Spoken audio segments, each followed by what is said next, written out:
everyone, I'm Amanda from Mandy Lynn Plans, and it is already time to start setting up our new Hobonichi cousin of Avec books. If you can believe it, I sure can't.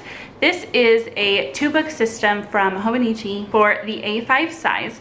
I am currently using the January to June. It is quite chunky. So here I always love comparing a brand new book to my current one. You can see how much it chunks up with all of my stickers. And it is already time to set up the new book. I just have a handful of items here that we are going to set up some of the yearly pages at the beginning and also some tabs. So here we have the year at a glance page and also the yearly index page. There are 2 of them here, and tabs. Now, full confession, before we created tabs, I was not a tab person, and I was kind of hesitant about it at first, and I was like, well, you know, I might go ahead and try it. So I tried tabs on my daily section. Here you can see I have the large tabs, and I loved it. It was great. And then I thought, what if I go ahead and tab my monthly and my weekly section also? And it has been so wonderful. So we're gonna go ahead and do the same setup. We're gonna use small tabs for the month and the week section, and then large tabs for the daily section. And that is the first thing that we are going to do. So here I have some small tabs, and then these are the large tabs. I couldn't find my leftover of my small tabs. Not sure what I did with them, but I do have the leftover large tabs. So you buy them for the whole year, and if you only use half of them, make sure you hang on to them so that you don't have to buy a new sheet. I'm gonna start with my daily pages with the large, and I will show you a couple and kind of explain some tips that I have to make this a little bit easier. You're gonna wanna find where the weekly and the daily meet, and I like to do my tabs to where if I grab the tabbed page and then turn, it is the first. So it's gonna change which side of the page you're gonna put it on, and all of that I will explain here soon. Easiest if you turn your page, and we will be starting with July, and it is gonna go just right up here at the top. And actually, I am remembering it is easiest if you start on this page. So I kind of get it close to me as I can. And when you pull up these tabs, you need to be careful that you pull them up just like that and you don't pull them at an angle. These are scored so that they're easier for you to fold perfectly in half, but that does mean that they can rip if you're not being really careful whenever you take them off the page. So the way these are designed, these little things that stick out is meant to be the top of the page. So we're just gonna line it up at the top here. And when we get it where we want it, carefully let your finger off so that you don't rip. And then you're going to fold first to get that crease, and then apply even pressure so that it folds and it sticks to the back side evenly. So here you can see how I have it. So July is down, and now we're gonna flip August. Of course, you can start it down here if you want it to be like mid-page, like it would be if you used all 12. For me, I like my tabs to start towards the top. It's just a personal preference. So flipping to the August 1 page, it is also on the left side of the spread. So here we have July 1 and we have August 1. So this is the page that we're gonna put the August tab on. So doing the exact same thing, I'm gonna lift it up very carefully so that we don't rip it. And now, whenever you place August, you're going to use July as a guide. I personally like them to overlap just slightly so that there's not a gap in my tabs. So I use that to line it up, and I also use this on the page just like we did for the July. We're going to fold it slightly to get that crease, and then apply even pressure so that it sticks evenly on both sides. So there you can see we have July and August, and then we're gonna find September, and it is also on the left side of the page, but I want to quickly show you October because it won't be the same. So here we have first on the right side of the page. So previously they were all on the left. Here we are actually going to put the tab on this page instead of putting the tab on the first. The others, we put the tab on the first so that whenever we turn to it, we open up and there's the first. We'll do the same for September. But October, we're gonna put the tab on this page so that when we open up the tab, here's the first. Of course, like I said before, this is a personal preference. You can lay down your tabs however you prefer. I am quickly just gonna go ahead and finish up the rest of these large tabs. All right, so those are all in. You can see how there's no gaps since I slightly overlapped them. And now we're gonna move on to the weekly and the monthly sections. I'm actually gonna start with the monthly. All of the Hobonichi planners give you extra months. In my current planner, I went ahead and tabbed these extra months. So in this one, they give you an extra June and an extra January so that you have 1 month before the planner starts and 1 month after it finishes. In the full year Hobonichis, you get the December before, and then you get January, February, and March after. It's up to you whether or not you want to tab those pages.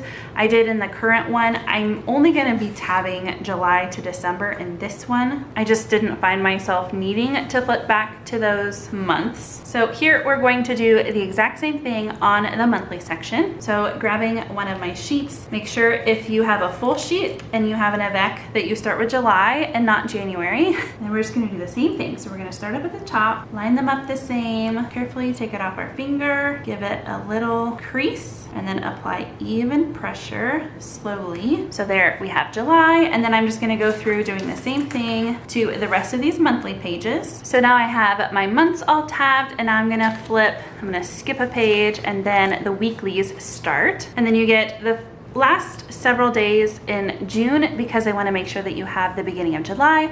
So I am going to leave a little bit of space just to show some separation here between my monthly tabs and my weekly tabs. Again, making sure that I grab July and not January. And we are just gonna do the same thing. So just like that, and then I will continue on with the rest. Okay, so now we have all of the tabs in. So here's what it looks like. We have the large tabs in the back for the daily pages, and then the monthly and the weekly. There probably would have been room if I wanted to scooch everything up to do monthly, weekly, and then daily at the bottom. And I don't think I mentioned this before, but this is the tropical colorway that I'm using here. So I'm gonna make sure that I hang on to these extras so that I can use them for my 2024 Avec book. Now, tabs are the most time-consuming part of a new planner setup for me. And now we have these yearly pages that we're gonna do, and it's gonna go by much faster. So this is the year at a glance sheet, and these are designed to go ahead and cover up this section here so that you can actually read it. If you're like me and you don't know Japanese, these are very helpful. And I'm just gonna go ahead and cover all of these up. And then for this side, this is the previous year and the next year, and that is what these labels are for. So I'm just gonna go ahead and do those as well. Okay, so those are all in, and you can see since I chose the same colorway for my tabs and my yearly spread, it looks really nice when it's all together. We also do carry washi tape that coordinates with these colorways, and I normally like to put some of that across the top just to give it an extra special pop. I forgot to grab that though when I was at the office. Last spread that we have is the yearly index page, and I have 2 sheets to go with this. This is the academic version of our yearly date strips. In the Avec, it starts with July of 2023 and it goes to June of 2024. They always give you the 12 months, whether it's the 12-month calendar, if you're starting with the January book. So to account for that, we have this page in an academic format for you to be able to purchase. If you have an A6, this spread is exactly the same height. It's actually really interesting, but the A5 cousin gives you a lot more room on the top and bottom, but this part of the spread is exactly the same. So there's not a special size option for you on this listing. You have the choice between the calendar year for 2023 or now this academic year 2023-2024, but not a size because it's all the same. So first I'm gonna go down and lay these down. And we do include an extra, so you have June here, and then you actually have through August 2024 because of the way the A6 is set up. The cousin does not give you these extras, so make sure that you start with the one that says July 23. If you have a Hobonichi cousin, you're not gonna need these extras at the end. And these are just designed to cover up the Japanese and the colored boxes here so that you can see the dates that you need. And then the way these work, these are little strips that cover up what's printed up above. Again, you're gonna wanna make sure that you grab July 1st here, and then it just goes across like so to help you have some color. And then I usually like to match up these check boxes here to cover up the ones that are printed, just for some extra color. Of course, you don't have to match the color if you don't want. I usually do. And then at the bottom, there's these blank strips. And like I said, I normally match up, so blue and blue. I could do blue and then yellow if I wanted to down at the bottom. I usually like to use these pages for my nieces and nephews' birthdays. I always try and send them a birthday card, so that helps me keep track of those. Then I usually like to use a little birthday script just to help me stay on top of them. And then I normally like to put however many planner dots for however many birthdays there are that month. We do sell planner dots separately in the normal white paper, so this is just the white, and then we also have them in the transparent paper too. This is our period tracker dots. I like to track mine on this yearly spread here. I can just use the 3 colors if I'm heavy, medium, or light, so that's how I track that. I'm just going to quickly go through and finish laying down these stickers. All right, so these are all done here, and I usually like to use these pages to track our school schedule and big events that are coming up.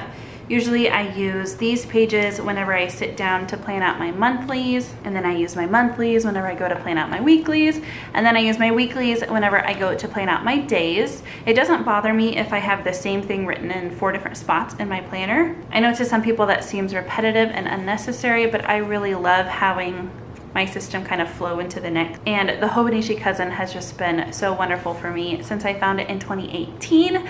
So let me know if you have already set up your Avec. If you prefer the whole year, that's fine too. I just love having a fresh start every 6 months, and also to cut down on the bulk like I showed you before. So here's, you know, how skinny I get to start for July. As always, thank you so much for watching. Until next time.